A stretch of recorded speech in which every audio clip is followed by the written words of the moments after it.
some of the challenges we see as facing so many for those who are coming to our door is there's so many who feel like they're an outsider looking in. And it makes me think of the evolution based on survival of the fittest.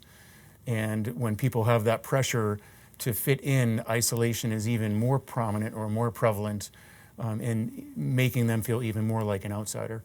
Our principle in looking at Christian discipleship calls us to look at a different type of principle, the survival of the weakest and the gentlest. I see Catholic Charities taking a leadership role in the state of New Hampshire by really intentionally collaborating with other like-minded nonprofits, with other NGOs or government organizations, or programs, I should say, or services, to really look at what our end result needs to be and what kind of difference we want to make in the lives of those who aren't able to help themselves, and what we can do collaboratively to help them achieve independence.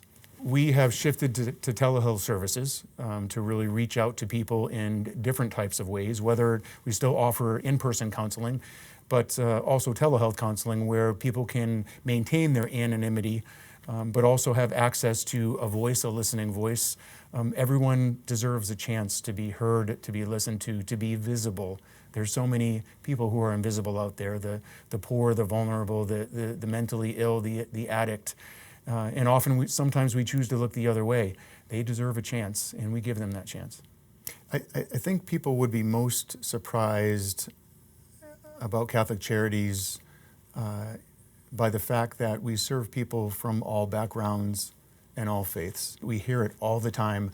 I know I'm not Catholic, but I have a great-grandmother who once removed from my second aunt who used to be Catholic. Do I qualify? And it's like, I don't think it says anywhere that you have to be, but there's always that perception all the time, over and over, or even in our nursing homes or at the food bank, any of our programs, I don't want to go there because they're Catholic. Well, we don't have you sign a card when you come in. We're not trying to convert you. We're not trying to proselytize, and we're not called to do that.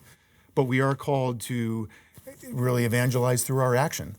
Through the love that we show you, and the compassion that we show you, and the respect that we show you. Not by the cross that we wear. That means nothing. You can wear all the religious garb in the world. That means nothing unless you're going to live it. There have been many moments over the last decade, over the last several years, where I'm extremely proud of the work that our staff does.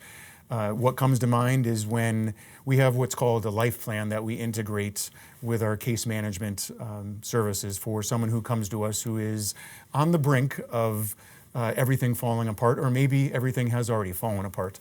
But with that, we establish micro goals with them and really look at various pathways out of poverty to lead them toward independence. And that might be looking at education as a pathway out of poverty, providing financial literacy training, looking at stable housing, providing counseling so that they're in a secure and stable and safe relationship. And when we start to see them buying into that and taking accountability and responsibility, you start seeing transformative changes. And seeing someone where they felt like someone believed in them, or someone who has held their hand and walked along that path with them. That isn't the most transformative thing, though.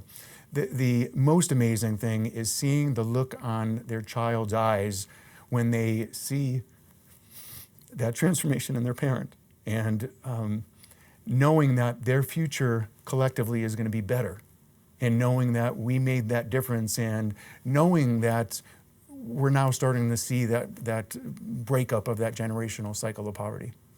That's the most powerful.